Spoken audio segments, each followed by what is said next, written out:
نماز از every thing to be honest. نماز اگر ٹھیک ہے تو سب کچھ ٹھیک ہے.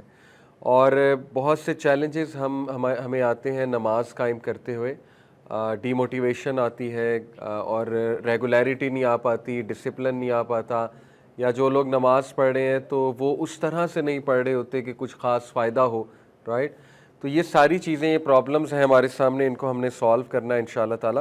اس کے لیے ضروری ہے کہ شروع سے دیکھا جائے کہ نماز ہے کیا, نماز کا پرپس کیا ہے, نماز پڑھنی کیوں چاہیے, اور نماز کو بہتر کیسے بنایا جا سکتا ہے.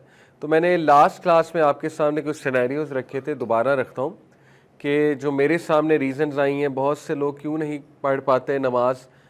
جنرلی تو یہ ہے کہ لاپرواہی ہے, پتہ بھی ہے کہ پڑھنی چاہیے لیکن لاپرواہی ہو جاتی ہے, سستی ہو جاتی ہے, جنرلی تو یہ ہے. لیکن یہ بھی کچھ ہمارے سامنے ریزنز آئیں کہ مثال کے طور پہ خدا نخواستہ اگر کوئی حرام میں ہے, کانسٹنٹ حرام ریلیشن ہے کسی کا, تو ان کو گلٹ ہوتا ہے کہ ہم نماز پڑھ کے کیا کر لیں گے, یعنی ہم تو کانسٹنٹ حرام میں ہیں. ٹھیک ہے, تو اس کا میں نے آپ کو بتایا تھا کہ یہ ایک شیطانی وسوسہ ہے, بلکہ نماز تو چیز ہے جو شاید آپ کو نکال لے اس میں سے. اگر حرام کے ساتھ نماز نہیں ہے پھر تو حرام ہی ہے نا, پھر تو بچا ہی کچھ نہیں. جیسے مثال کے طور پہ ایک بندہ جو ہے وہ اس کی ساری ہی روٹین خراب ہے, اب وہ کہے کہ مجھے ایکسرسائز کرنے کا کیا فائدہ ہے ہی خراب ہے, روٹین ہی خراب ہے, ایکسرسائز کر کے کیا کروں گا. بھئی ایکسرسائز کرو گے تو روٹین ٹھیک ہوگی نا. تو اسی طرح نماز پڑھیں گے تو ہو سکتا ہے حرام سے بچ جائیں. تو دوسرا میں نے آپ کو سیم مثال دی تھی, a person addicted to sons.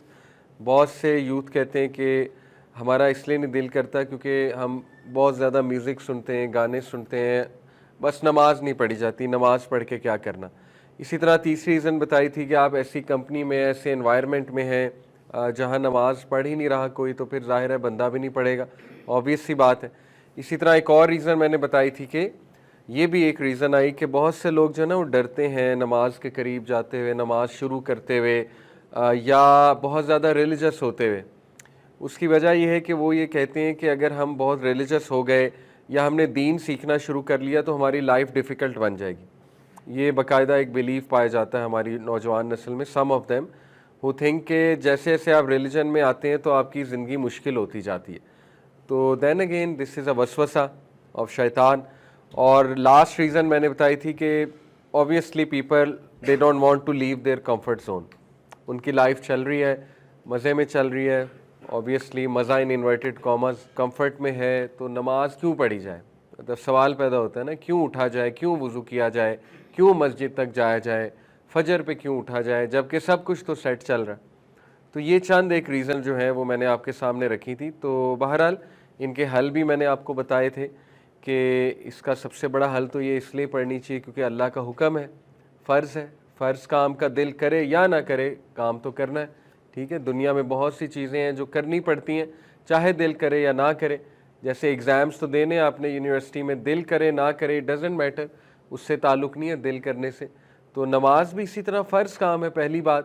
دوسری بات یہ ہے کہ نماز آپ پڑھیں گے تو انشاءاللہ نماز بہت سی برائیوں سے بچاتی ہے. نماز کے فوائد ابھی میں آپ کے سامنے رکھوں گا تو آپ کو خود سمجھ آ جائے گی نماز کیوں پڑھنی چاہیے اور کیوں اتنا امپورٹنٹ کام ہے. ٹھیک ہے, تو انشاءاللہ ان سب کو سامنے رکھتے ہوئے ہم آنسرز کی تلاش میں چلتے ہیں. تو میں نے سب سے پہلے حدیث آپ کے سامنے رکھی تھی کہ یہ حدیث بہت کرسٹل کلیئر ہے کہ نبی صلی اللہ علیہ وسلم نے فرمایا کہ قیامت والے دن سب سے پہلا سوال نماز کا ہوگا. جس کی نماز ٹھیک ہے اس کے باقی اعمال بھی ٹھیک ہوں گے, جس کی نماز نہیں ٹھیک پھر اس کے باقی اعمال بھی ظاہر ہے ٹھیک نہیں ہوں گے. اسی طرح میں نے آپ کو کہا تھا کہ نماز میں اللہ سبحانہ تعالیٰ کے اس ایٹریبیوٹ کو فیل کیا کریں, المؤمن. المؤمن کا کیا مطلب ہے؟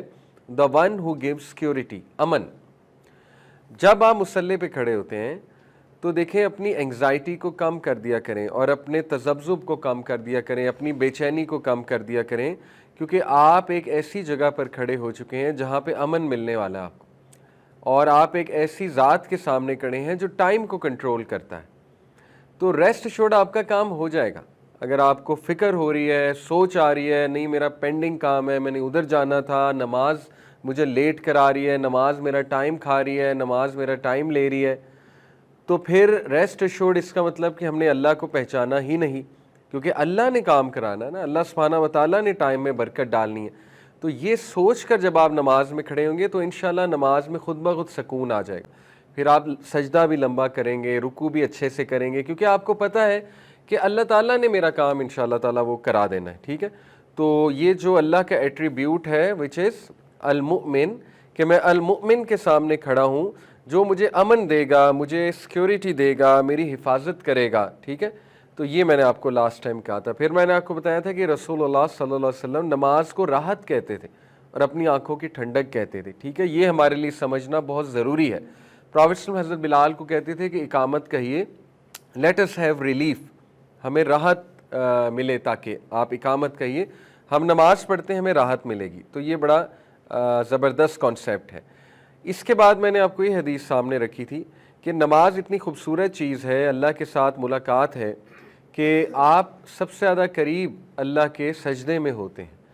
تو ظاہر ہے کہ اگر آپ اللہ سے ملاقات چاہتے ہیں اور اللہ کے قریب ہونا چاہتے ہیں تو نماز اس کا بہترین ذریعہ ہے.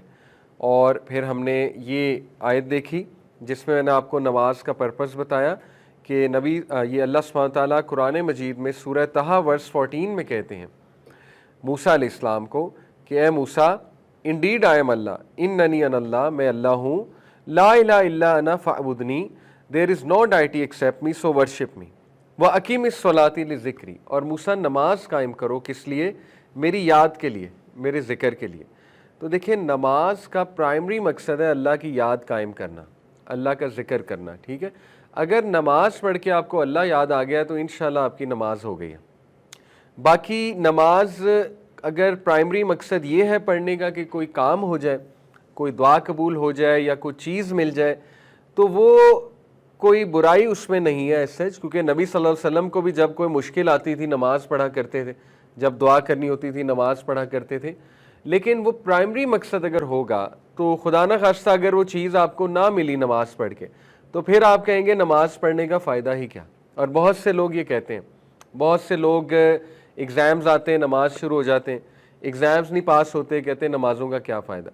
اسی طرح بہت سے لوگ نے کوئی ایڈمیشن کہیں لینا ہوتا ہے, نمازیں پڑھنا شروع کر دیتے ہیں, ایڈمیشن نہیں ہوتا ہے, کہتے ہیں لو جی نمازوں کا کوئی فائدہ نہیں. ٹھیک ہے, اور سو آن اینڈ سو فورتھ, انسان ہے تو یہ کوئی پرائمری مقصد نہیں ہے. ضروری نہیں کہ اگر کام نہیں ہوا تو نماز جو ہے اس کا فائدہ کوئی نہیں ہے. اس طرح چلنے لگا تو پھر تو انسان جو ہے وہ بچے کی طرح ہو جائے گا. چھوٹا بچہ جیسے ہوتا ہے, اسے کچھ مل جائے تو خوش ہے, نہ ملے تو رونے لگ جاتا ہے.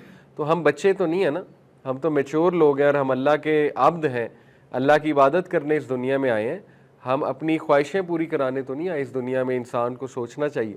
آپ دیکھیں صحابہ کو شکست بھی ہوتی تھی جنگوں میں, ہوئی ہے کہ نہیں ہوئی ہے. صحابہ کو نقصان بھی اٹھانا پڑا ہے جنگوں میں. تو کسی جنگ میں کفار کا پلڑا بھاری ہوتا تھا, بعد کی جو کانکیسٹ ہے ان کی بات کر رہا ہوں.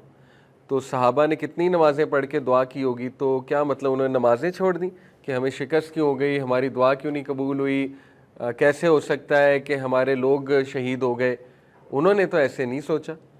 تو یہ بہت ہی مایوپک جسے کہنا چاہیے کہ شارٹ ایک سوچ ہے, ایک چھوٹی سوچ ہے کہ میری دعا قبول نہیں ہوئی لہٰذا نمازوں کا بھی کیا فائدہ ہے. نمازوں کا یہ فائدہ ہے کہ نماز سب سے پہلا سوال ہوگا, اگر نماز ٹھیک ہے تو انشاءاللہ سب کچھ ٹھیک ہے. یہ سب سے بڑا فائدہ ہے نمازوں کا.